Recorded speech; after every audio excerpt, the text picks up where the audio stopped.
Hello welcome मेरे प्यारे दोस्तों, मेरा नाम है द एक्सप्लेनेड एंड आज मैं आपके सामने एक्सप्लेन करने आया हूँ season 2 episode 2 of Mashle magic and muscle. Season 2 के 12 एपिसोड्स हैं और मैं एक एक करके आपको सभी एक्सप्लेन कर दूंगा। ये सभी एपिसोड्स काफी इंटरेस्टिंग है, तो चैनल को देखते रहिए, कहीं जाइएगा मत। तो चलते हैं वीडियो की तरफ। पिछले एपिसोड में हमने देखा था कि सभी को पता चल गया था कि मैश को मैजिक करना नहीं आता और इस कारण से मैश को ब्यूरो ऑफ मैजिक में बुला लिया जाता है। वहाँ बहुत सारे डिवाइन विजनरीज आ जाते हैं। वो सब मिलके डिसाइड करते हैं कि मैश को मौत की सजा दिया जाएगा। और जब ये हो रहा होता है तब उस कोर्ट के जज को इनोसेंट जीरो अपने वश में कर लेता है और कहता है कि मैश को अकेला छोड़ दो। ये सुन के कोर्ट में जो लोग भी मौजूद होते हैं उन्हें समझ में नहीं आता कि इनोसेंट जीरो को मैश में इंटरेस्ट क्यों है। और जब वो ये सोच रहे होते हैं उस कोर्ट में आ जाता है द मैजिक स्कूल का हेडमास्टर और the divine visionary rain AIIMS. और अब सवाल ये होता है कि हेडमास्टर और रेन एम्स क्या मैश का साथ देगा या उसे मौत के घाट उतार देगा। चलिए देखते हैं सीजन 2 एपिसोड 2।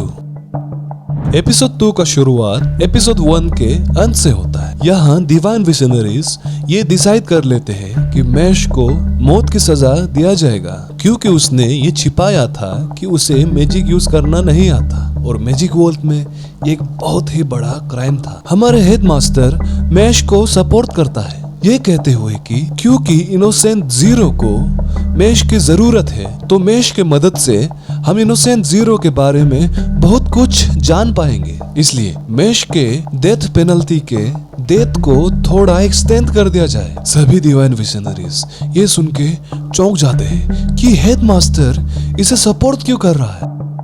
मैश उस येलो बाल वाले डिवाइन विजनरी से पूछता है कि ये सब डिवाइन विजनरीज हेडमास्टर को इतना रिस्पेक्ट क्यों करते हैं। वो येलो बाल वाला डिवाइन विजनरी मैश को बताता है कि हेडमास्टर अपने जमाने में एक डिवाइन विजनरी था और उन्हें सब लेजेंड मानते थे क्योंकि वही एक ऐसे इंसान थे जिन्होंने इनोसेंट जीरो को लड़ाई में टक्कर दिया था। गाइस, हम यहाँ देख सकते हैं कि हेडमास्टर के चेहरे में भी एक ही लाइन था जबकि ज्यादातर डिवाइन विजनरीज के चेहरे पे 2 लाइन्स है। और आई मस्ट से कि सभी डिवाइन विजनरीज के चेहरे पे 2 लाइन्स है। और जब डिवाइन विजनरीज हेडमास्टर के बातों को नहीं मानता ये कहते हुए कि हमें हर वक्त रूल को मानना चाहिए और जो किसी को भी मैजिक नहीं आता उसे इस दुनिया से मिटा देना चाहिए। इसे सुनकर हेडमास्टर अपने सिर से अपना टोपी निकाल के अपने हाथों में रख देता है। इसे देखकर सभी डिवाइन विजनरीज चौंक जाते हैं क्योंकि सभी हेडमास्टर को रेस्पेक्ट करते हैं। हेडमास्टर उनसे फिर से रिक्वेस्ट करता है ये कहते हुए कि मैश को थोड़ा टाइम दिया जाए क्योंकि मानता हूँ कि उसे मैजिक नहीं आता पर उसकी एक खास बात है, वो लोगों के दिलों को छू लेता है और मुझे लगता है कि भगवान ने उसे इस दुनिया में एक खास काम के लिए भेजा है और ऐसे लोगों के वजह से इस दुनिया को देखने का नजरिया लोगों में बदल सकता है। और जब हमें लगता है कि डिवाइन विजनरीज हेडमास्टर के बातों को नहीं मानेंगे, rain AIIMS the divine visionary अपने घुटनों पे आ जाता है। वो भी मैश के लिए थोड़ा टाइम मांगता है। वो कहता है कि मुझे पता है कि मैश एक अच्छा लड़का है और उसने अपने पावर का प्रूफ लॉर्ड एबल को हरा के और उस इनोसेंट जीरो के मेंबर के साथ टक्कर का मुकाबला करके दिया था। और इस बात को डिवाइन विजनरीज नहीं मानते। वो कहते हैं कि आप दोनों ये सब इमोशंस में आकर कर रहे हो पर एक्चुअली में सबसे ज्यादा इम्पोर्टेंट तो है इस दुनिया का रूल जिसको फॉलो करके सब चलते हैं। और अगर मैश को छोड़ दिया जाए तो भगवान ने हमें इतने प्यार से जो मैजिक दिया है उसका अपमान हो जाएगा। और अब जब हमें लग रहा होता है कि अब कोई रास्ता नहीं, अब मैश तो गया, और उसी समय पीछे से जज बोल पड़ता है। जज कहता है कि मैं हेडमास्टर और रेन एम्स के बातों से सहमत हूँ। शुरू में मुझे भी लगा था कि इस लड़के को कड़ी से कड़ी सजा देना चाहिए पर जब इसने मेरा जान बचाया तो मुझे लगा कि ये लड़का एक अच्छा लड़का है और इसे अपने आप को प्रूव करने के लिए एक चांस तो जरूर देना चाहिए। और तुम इस बात को मानो या ना मानो, मैं इस कोर्ट का जज हूँ और मेरा फैसला नहीं बदलेगा, चाहे तुम मुझे अपने पोजीशन से हटा दो। तब डिवाइन विजनरीज कहते हैं कि ठीक है, हम ये बातें मान जाएंगे, पर 2 कंडीशंस में। सबसे पहला कंडीशन तो ये होगा कि मैश हमारे अंदर रहेगा, हमारे नजरों के सामने रहेगा, और सिर्फ इसलिए क्योंकि उसे यूज करके हम इनोसेंट जीरो के बारे में कुछ जान पाएंगे। और दूसरा कंडीशन कि उसे अपना स्ट्रेंथ इनोसेंट जीरो के खिलाफ प्रूव करना होगा, और ये प्रूव करना होगा कि वो डिवाइन विजनरी बनने के लायक है। और अगर वो ये नहीं कर पाएगा तो उसे मौत की सजा से कोई नहीं बचा पाएगा। मैश कहता है मुझे ये सब बातें मंजूर है, और एक जोर का पंच उस कोर्ट के फ्लोर में मार देता है, जिससे कोर्ट कांप जाता है और हर जगह धुआं ही धुआं हो जाता है। कट टू द सीन हमें दिखाया जाता है मैश और फिन का रूम, जिसमें मैश, फिन, लेंस और दोत बातें कर रहे होते हैं। मैश उन सबको बता रहा होता है कि कोर्ट में क्या हुआ था। लेंस और दोत किसी को यकीन नहीं हो रहा होता है कि मैश ने उन्हें जब हराया था तब उसे एक्चुअली में मैजिक नहीं आता था, क्योंकि उन्हें लगता था कि मैजिक ही उस दुनिया में सबसे ताकतवर चीज है, पर मैश ने उन्हें हरा दिया था। कट टू द सीन हमें दिखाया जाता है market. Yes you heard it right, market, जहाँ इस टाउन के सब लोग मस्ती कर रहे होते हैं। कोई खा रहा होता है, कोई कपल्स घूम रहे होते हैं, सब एक दूसरे से बातें कर रहे होते हैं। व्हाट आई मीन टू से इज ये एनवायरनमेंट काफी प्लेजेंट होता है। यहाँ मार्केट के एक कोने में हमें दिखता है फिन, ये किसी का इंतजार कर रहा होता है, और ये होता है फिन के दोस्त, हमारे हीरोज। अचानक फिन के राइट साइड में एक नाइट आ जाता है। मास्क खोल के जब देखते हैं तो वो होता है दोत। फिन को लगता है इसकी क्या जरूरत थी, ये थोड़ा ज्यादा हो गया। पर गाइस, जब आप मैश को देखेंगे तो आपको पता चलेगा कि ये तो कुछ नहीं। लेफ्ट साइड से फिन को मैश पुकारता है, फिन इधर देखो। फिन खुश हो जाता है कि मेरे दोस्त आ गए हैं, पर जब वो उस तरफ देखता है उसे दिखता है कि मैश तो एप्स रोलर के साथ इस तरह आ रहा होता है। फिन सोचता है कि दोत का ये नाइट ड्रेस थोड़ी कम था कि मैश एक्सरसाइज करते हुए आ रहा है, यहाँ तो छोड़ देते। मैश कहता है आई एम सॉरी, मैं पहली बार दोस्तों के साथ बाहर आया हूँ। गाइस, रियली इससे पहले मैश का कोई दोस्त नहीं था, और इसलिए इसे पता नहीं था कि दोस्तों के साथ घूमते कैसे। In a way it sounds very sad you know, क्योंकि उसे मैजिक नहीं आता था, इसलिए उसे पूरे दुनिया से आइसोलेट करके रखा गया था। यहाँ हमें मार्केट में दिखता है कि मैश रास्ते के बीचों बीच अपने एप्स व्हील से एक्सरसाइज कर रहा होता है, और दोत नाइट ड्रेस को पहनते हुए अपने कुल्हाड़ी से ट्रिक्स दिखा रहा होता है। और फिन जब सोच ही रहा होता है कि मैं इनका क्या करूं, पीछे से लेंस का आवाज आता है, हे फिन। फिन मुस्कुराते हुए उस तरफ देखता है, एटलीस्ट यहाँ मेरे साथ कोई तो नॉर्मल है। पर जब लेंस अपना शर्ट खोलता है, उसके अंदर होता है एक पिंक शर्ट, और उस पिंक शर्ट के ऊपर होता है लेंस के बहन का तस्वीर, जो फिन को आंख भी मार देता है। फिन को भरोसा नहीं होता, भाई मेरे कैसे दोस्त है, मैं इनके साथ कैसे घूमूं? एक तो एक्सरसाइज कर रहा है, एक नाइट बन के करतब दिखा रहा है, और एक को अपने बहन से फुर्सत ही नहीं मिलती। फिन को रोना आ रहा होता है, पर खैर वो सब नॉर्मल ड्रेस में आ जाते हैं और मार्केट में घूम रहे होते हैं। वहाँ उन्हें दिखता है मार्केट में एक गेम। गाइस, जैसे हमारे यहाँ डार्ट बोर्ड होते हैं ना, जिसमें हम एक बोर्ड में एक दार्त फेंक के जिसका दार्त सबसे ज्यादा सेंटर के करीब होगा उसे सबसे ज्यादा पॉइंट्स मिलता है। यहाँ भी वो दार्त बोर्ड तो होता है, पर दार्त नहीं होता। यहाँ एक कोआला के नाक पे आपको गुदगुदी करना पड़ता है, और जब वो कोआला छींकता है उसके नाक से जो लिक्विड निकलता है वो सख्त होकर दार्त बोर्ड में लग जाता है, और जो जीतता है उसे मिलता है गिफ्ट्स। मैश ये ट्राई करने के लिए सबसे पहले चला जाता है। दोत कह रहा होता है कि तुमसे तो ये बिल्कुल नहीं हो पाएगा। मैश उस कोआला के नाक पे गुदगुदी करता है ताकि उसे छींक आए, और जब वो कोआला छींकता है, कोआला के नाक से निकला हुआ वो दार्त आगे जाने के बदले पीछे आके दोत के माथे पर लग जाता है। दोत कहता है मैश रहने दो, ये अब मैं करूंगा, देखो कि प्रोफेशनल्स इस चीज को कैसे करते हैं। उसके बाद दोत उस कोआला के नाक को गुदगुदी करना शुरू कर देता है, और जो दर्द उस कोआला के नाक से निकलता है वो भी दोत के माथे पर आके लग जाता है। एक्चुअली में दोत ने मैश से बदला लिया था। गाइस, दोत का चेहरा आप यहाँ देखिए, कितना बदमाश लग रहा है आपकी तरह। मैश रुकता नहीं और दोत को पीटने के लिए चला जाता है। दोनों झगड़ रहे होते हैं, इसके बाद वो सब मार्केट में आगे चला जाते हैं। लेंस कह रहा होता है क्योंकि डिवाइन विजनरी के एग्जाम्स सामने आ रहे हैं और क्योंकि हमारे साथ सबसे ज्यादा कॉइन्स है तो हमें एग्जाम देने का मौका तो जरूर मिलेगा और सबसे पहला इंपॉर्टेंस हमें ही दिया जाएगा और इसके लिए उसे चाहिए होता है एक ब्रांड न्यू जादू की छड़ी, मैजिक वांड। और इसके लिए वो सब एक दुकान पे चले जाते हैं। दुकान में घुसते ही एक बूढ़ा आदमी जो कि उस दुकान का मालिक होता है वो उन्हें ग्रीट करता है।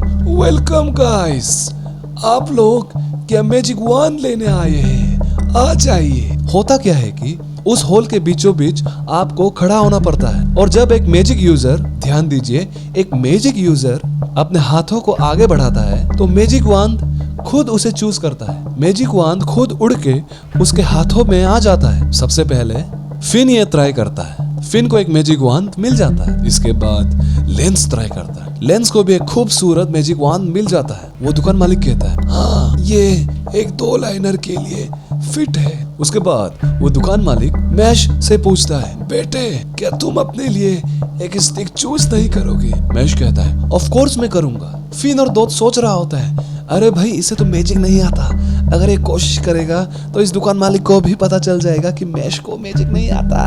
मैश उस होल के बीचों बीच जाके खड़ा हो जाता है और अपने हाथ आगे करता है पर कुछ नहीं हो रहा होता है। पर उसी समय हमें दिखता है एक अजीब सा मैजिक स्टिक जो कि उस दुकान के फ्लोर के अंदर धसा हुआ होता है। मैश पूछता है कि वो अजीब मैजिक स्टिक आपके फ्लोर में क्यों धसा हुआ है? वो बूढ़ा आदमी कहता है कि ये एक ऐसा मैजिक स्टिक है जो सालों से यहाँ पड़ा हुआ है। बहुत सारे महान मैजिशियंस और बहुत सारे ताकतवर लोग इसे उठाने की कोशिश कर चुके हैं पर उनसे ये उठता ही नहीं। लोगों का ये कहना है कि इस स्टिक के नीचे एक अंडरग्राउंड स्ट्रीम बहता है और उस स्ट्रीम की खास बात यह है कि अगर कोई उस स्टिक को उठा दे तो वो स्ट्रीम बाहर आ जाएगा और हम उससे बहुत सारे प्रकार के मैजिक वांड्स बना पाएंगे। फिन और दोस्त सोच रहा होता है अबे बुड्ढन, तुमने मैश को ये आइडिया क्यों दिया? क्योंकि उसे पता होता है कि मैश ने ये चीज सुन लिया है और वो अब ये जरूर ट्राई करेगा। मैश वहां जाता है और गाइस आपको क्या लगता है कि क्या मैश इसे उठा पाएगा? जी हाँ, आप गलत थे। मैश इसे आराम से उठा देता है। दुकान मालिक शॉक्ड, मैश रॉक्ड। इसके बाद हम दुकान के बाहर देखते हैं कि हमारे बाकी हीरोज भी वहां आ गए हैं, इरवाइन और टॉम। अगर आपको याद नहीं होगा, टॉम एडलर हाउस का स्पोर्ट्स कैप्टन होता है और अब शुरू होता है दोस्तों का मस्ती। वो सारे काफी मस्ती करते हैं, सब क्रीम बन्स खाते हैं। मैश को सबसे बड़ा वाला क्रीम बन मिलता है। सभी ड्रेस लेते हैं, सुंदर सुंदर ड्रेस, हैंडसम हैंडसम ड्रेस। सभी फोटोज खींचते हैं यादगार के लिए और ऐसे ही मस्ती करते करते शाम हो जाता है। पूरे दिन के मौज मस्ती के कारण सभी थक के जमीन पे लेट जाते हैं। सभी को लग रहा होता है कि आज का दिन सबसे बेस्ट दिन था, पर मैश वहाँ चुपचाप खड़ा हो रहा होता है। वो अपने दोस्तों से कहता है कि दोस्तों थैंक यू, आप लोगों के बारे में पता नहीं पर ये मेरा फर्स्ट आउटिंग था अपने दोस्तों के साथ और मैंने ये काफी एंजॉय किया और मैं उम्मीद करता हूँ कि हम ये फिर से करेंगे। सभी कहते हैं दैट्स अ गुड आइडिया, हम ये फिर से जरूर करेंगे। कट टू द सीन हमें दिखाया जाता है फिर से मैश का रूम। वहाँ मैश लेंस और फिन से बातें कर रहे होते हैं। लेंस मैश से कहता है कि हमारा डिवाइन विजनरीज का एग्जाम सामने आ गया है तो तुम दोनों तैयार हो जाओ। मैश उनसे कहता है कि हाँ मैं तैयार तो हो जाऊंगा पर उससे पहले एक चीज करना बाकी रह गया है। मैश फ्लैशबैक में जाता है जहाँ वो the divine visionary rain AIIMS से बातें कर रहा होता है। वो रेन एम्स से कह रहा होता है कि मुझे अपने घर का याद आ रहा है और मैं एक बार जाना चाहता हूँ। रेन एम्स मैश को वार्न करता है कि अगर तुम चले जाओगे तो इससे तुम्हारे डिवाइन विजनरीज वाले एग्जाम में मुश्किलें आ सकते हैं। पर मैश को अपने घर जाना था और प्रेजेंट डे में वो ये बात लेंस और फिन को बता देता है। कट टू द सीन हमें एक अंधेरे हॉल में दिखता है वही चश्मिश डिवाइन विजनरी। वो एक इंसान से बातें कर रहा होता है। उस इंसान का चेहरा हमें नहीं दिखाया जाता। वो चश्मिश वाला डिवाइन विजनरी उस बंदे से कहता है कि मैं चाहता हूँ कि तुम मैश को डिवाइन विजनरी का एग्जाम्स देने से रोको। ये बंदा और कोई नहीं होता, ये होता है ओरका हाउस का प्रीफेक्ट। प्रीफेक्ट माने की लीडर। ये बंदा कहता है और मैं तुम्हारे लिए ये क्यों करूँ, मुझे इससे क्या लेना देना, मुझे तो बस स्टिमुलेशन में मजा आता है। वो चश्मिश वाला डिवाइन विजनरी कहता है तुम्हें इसमें इसलिए इंटरेस्टेड होना चाहिए क्योंकि मैश एक ऐसा बंदा है जिसने लेंग हाउस के लीडर लॉर्ड एबल को अपने फिजिकल ताकत से हरा दिया था बिना मैजिक के। ये सुनते ही उस ओरका हाउस के लीडर के हाथ से खाना नीचे गिर जाता है और वो कहता है यस आई एम इंटरेस्टेड। और एक कहते ही वो एक पियानो के आगे बैठ जाता है और पागलों की तरह पियानो बजाना शुरू करता है और एक अजीब स्ट्रेंज धुन बजाने के बाद वो ऊपर देख के कहता है फाइनली स्प्रिंग हैज अराइव्ड। और ये सब सुन के उसके चेलों को काफी ऑकवर्ड लगता है। ये सीन गाइस ट्रस्ट में काफी ऑकवर्ड था। कट टू द सीन हमें दिखाया जाता है कि मैश अपने घर आ गया है। घर के अंदर मैश के पिता उसे पकड़ के खुशी से रो रहे होते हैं क्योंकि मैश घर वापस आ गया था। वहाँ हमें वो पुलिस वाला भी दिखता है। वो मैश से कहता है मुझे उम्मीद है कि तुम्हारा राज किसी को पता नहीं चला होगा। मैश कहता है हाँ किसी को पता नहीं चला, पर एक्चुअली में हमें पता है कि सबको पता चल गया था कि उसे मैजिक यूज करना नहीं आता। हमें यहाँ दिखता है कि मैश के दोस्त भी मैश के साथ आए थे, फिन, लेंस, इरवाइन और दोत। और उन्हें देखकर मैश के पिता काफी खुश होते हैं क्योंकि उन्हें लगता था कि मैश का कभी कोई दोस्त नहीं बन पाएगा। दोत उनके लिए एक गिफ्ट लाता है। लेंस उसे कुछ कपड़े देते हैं और आई एम नॉट सरप्राइज उस कपड़े के ऊपर लेंस के बहन के तस्वीरें होते हैं। कसम से ये बंदा अपने बहन को हद से ज्यादा प्यार करता है। अब मुझे चिंता हो रही है कि क्या ये बंदा मैश को डिवाइन विजनरी बनने भी देगा। इरवाइन मैश के पापा से कहता है कि मैं आपका फ्यूचर बहू बनूंगा और इसे सुनकर दोत का दिल टूट जाता है। पोर दोत। और उसके बाद फिन को छोड़ के मैश, लेंस, इरवाइन और दोत घर के अंदर खेल रहे होते हैं, यहाँ वहाँ दौड़ रहे होते हैं। मैश के देद और फिन एक कोने में खड़े होकर ये सब देख रहे होते हैं। मैश का देद कहता है कि मैं ये मानता हूँ कि मैश को बहुत ही अजीब दोस्त मिले हैं, पर मैं खुश हूँ कि मैश को दोस्त भी मिले क्योंकि मुझे लगता था कि उसे कोई पसंद नहीं करेगा, इसलिए मैंने उसे इतने साल जंगल में छिपा के रखा था। कट टू द सीन हमें दिखता है कि जंगल में बहुत ही तेजी से 3 लोग अपने झाड़ू में उड़ के मैश के घर के तरफ आ रहे होते हैं। वो होता है वही ओरका हाउस का लीडर और उसके पीछे होता है वही दोनों ट्विंस। मुझे इस ओरका हाउस के लीडर को देखकर इसके चाल चलन ठीक नहीं लग रहे। You guys may be interested in him. ओरका house का लीडर ये सोच रहा होता है कि मैश अब तू तो गया, पर उसी समय आसमान से बहुत सारे तलवार बरस जाते हैं। हमें पता है कि ये तलवार किसका होता है, ये होता है रेन नेम्स का। उन तलवारों को डॉज करते हुए वो ओरका हाउस का लीडर और वो दोनों ट्विंस जमीन पे आ जाते हैं। ओरका हाउस का लीडर रेन नेम्स से कहता है कि क्या तुम्हें हेडमास्टर ने मैश को बचाने के लिए भेजा है? हाँ। रेन नेम्स कहता है ऐसी कोई बात नहीं है, मैं यहाँ ऐसे ही टहल रहा था और किस्मत के कारण मुझे तुम दिख गए मैश के घर के तरफ जाते हुए। यहाँ एक बहुत ही सीरियस माहौल बन जाता है और वो दूसरी तरफ मैश और उनके दोस्त खुशियां मना रहे होते हैं। अब आगे क्या होगा? क्या वो ओरका हाउस का लीडर रेन नेम्स को हरा के मैश के घर के तरफ बढ़ जाएगा? देखते ही आगे। और गाइस इसी तरह सीजन 2 एपिसोड 2 का अंत हो जाता है। अगर आपको जानना है कि अगले एपिसोड में क्या होगा तो आपको इस चैनल को सब्सक्राइब करना होगा और उस बेल नोटिफिकेशंस बेल को दबाना होगा ताकि जब भी मैं वीडियो अपलोड करूं आपको सबसे पहले मिल जाए।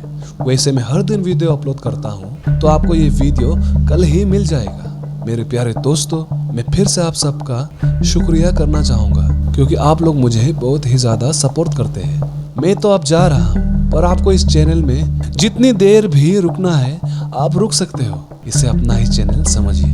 मेरा नाम है the explained. I will see you guys tomorrow. Bye bye.